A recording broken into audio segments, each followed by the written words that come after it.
Hello and welcome back to Brayleys Cars. Today we're going to be looking at this, the new 2021 Dacia Sandero. There are three different trim levels on this new car. The Access, which is the most basic car. With that car you get the steel wheels and non-colour coded front and rear bumpers. It's very basic, so no central lock-in or anything like that. The second level is the Essential, which is fully body colour coded like this example here. Has the media control including Bluetooth and DAB, and also the Comfort, which is this model we have here, which is the range topper. This top spec model features things such as the keyless entry. As you walk up to the car, I've got no keys on my hands at all, just opens like so. If we step inside the car, as you can see, it's a very simplistic analog dashboard. We do have the 8-inch LCD screen on the left hand side. Now Dacia also supply you with a phone mount for the vehicle. If you don't like this, however, you can just remove it. You've also got the USB socket here, which is to tie in with the infotainment system, and a charging one just down in the centre here, along with your air conditioning controls. Very simple. This is for the direction of travel, aircon itself, the fan speed, and of course the fan temperature. You've also got your eco button and the auto stop start on and off. And we have the satellite. Now on the satellite navigation, if we go onto the menu, and then if you go onto warnings, this can show you speed camera alerts, speed limits, which will tell you when you're straying over the limit. So it can be very handy when you're coming up to those hidden speed cameras. I'll just show you here. So we've got the main setting, which just comes up with one radio station. If you go onto list, it lists a whole host of different radio stations, which just makes it really clear and easy to find the one that you're looking for. And then you've also got your presets. So once you've found your radio station on the list, you just save it, and then it'll come up on your presets here, so it's just easier to find in the future. So we've got the rear view camera, which is super clear and easy to use. You'll also hear the parking sensors going off as well. So these are the guidelines for your parking space. The amber line just tells you when you're getting close to the object behind, and then the red line here is to show that you can still park up against, say, a wall or anything like that, so maybe in a garage, and you're still able to open the boot on the car. You have the cruise control to the left hand side of the steering wheel, and then just behind, tucked away down here, is the engine stop start button, because of course this model is keyless. So you press the stop button, fire the car into life. You'll detect that 1 litre sound. Another feature on this vehicle, because it has the keyless entry, if I walk away but the key is in my pocket and the car is running, it alarms you with this sound, which just tells you that the key's not in the car and that you've left the engine running.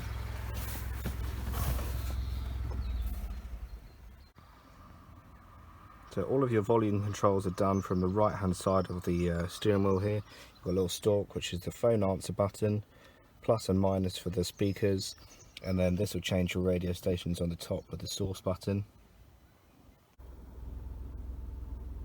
This is the 1 litre turbo bi-fuel engine. It's also got the 6-speed manual gearbox. Reverse is lift up and across to the left hand side. Obviously your conventional 6 gears.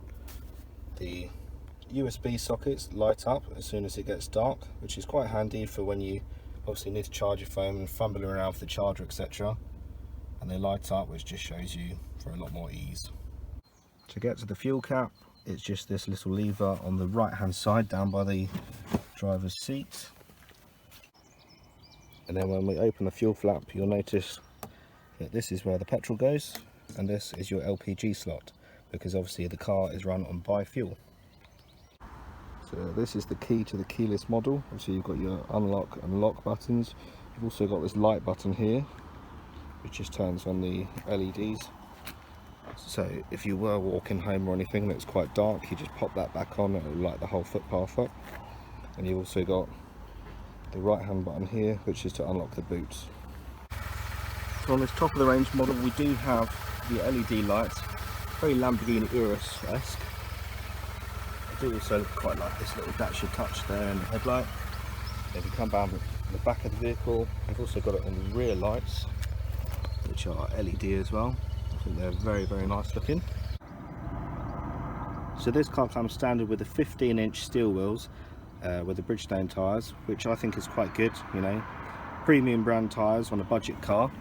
They are steel wheels with plastic wheel trims on there, which is good if you think about it, because it does mean that if you have to replace a wheel trim, it'll cost you less than what it will probably cost for a wheel refurb.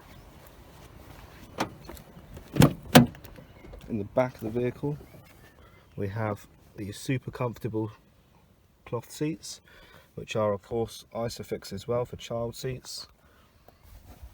Very, very spacious, and as I said, actually very comfortable as well for driving along. In the front of the car you have these cushioned armrests with the fabric here, which also extends onto the dashboard, as opposed to having more plastic in the car. So you have a generous boot space, as you'd expect from a car like this. Now there is another section underneath which you can put a spare wheel. You can't actually do that on this model because the LPG tank is there as well. But obviously you've got your owner's manual, handover documents, etc. Got plenty of space for other items.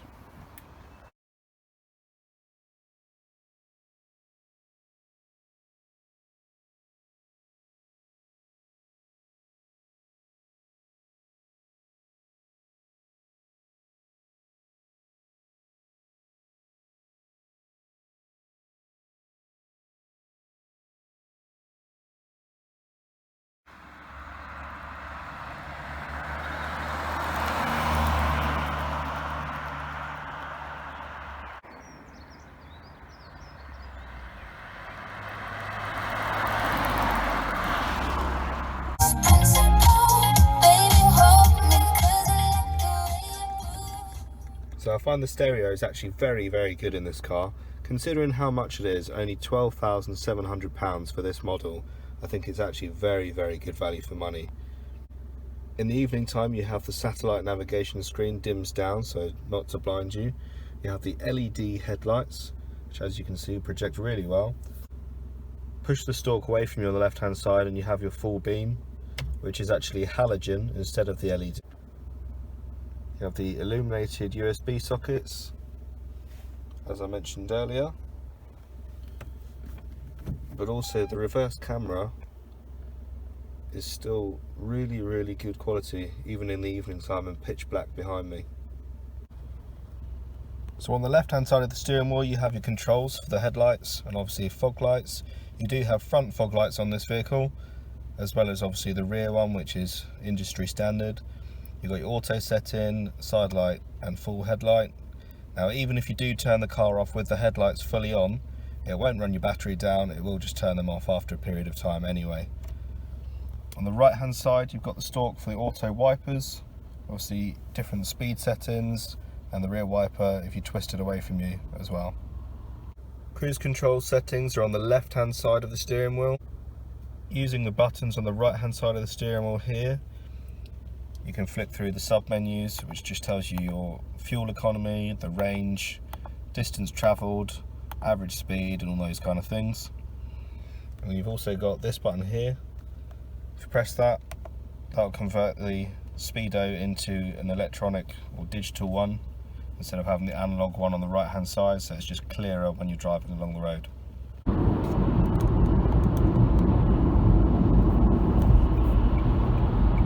So I've done about 500 miles in this car now.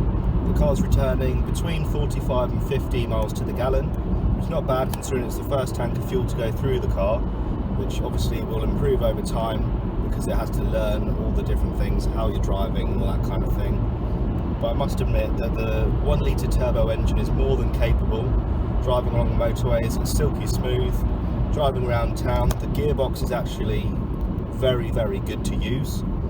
Compared to some other 1 litre cars that I've used, it's probably one of the better gearbox and engine combinations.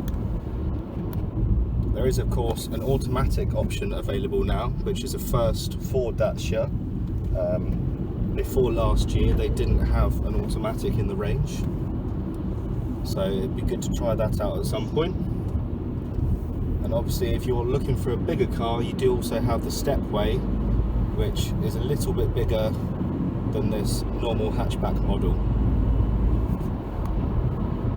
So as I mentioned earlier on in the video, prices of these start from $7,995, and for this model here you're looking at $12,995, or just a little bit more, so £700 more for the automatic version. So I've just dropped the car off to the dealership. As you can see, done plenty of miles in it. It is now a little bit dirty, but I just thought I'd give you some of my opinions on the car, which is that it rides really, really well, especially for a car of this price. I think it's outstanding value for money when you consider that I've driven cars similar to this but twice the price, and they don't drive anywhere near as nice as this.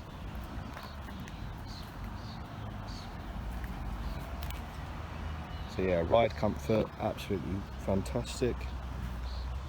I think it looks good.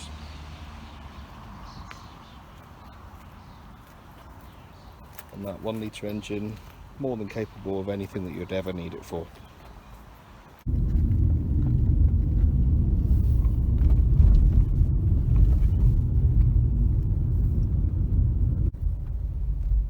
So I hope you enjoyed this video, or at least found it useful. For any more information on this car or any other models in the Dacia range, please visit our website www.brayleys.co.uk, or alternatively come and visit us now that the showrooms are back open in the Milton Keynes dealership, located in Westcroft Road.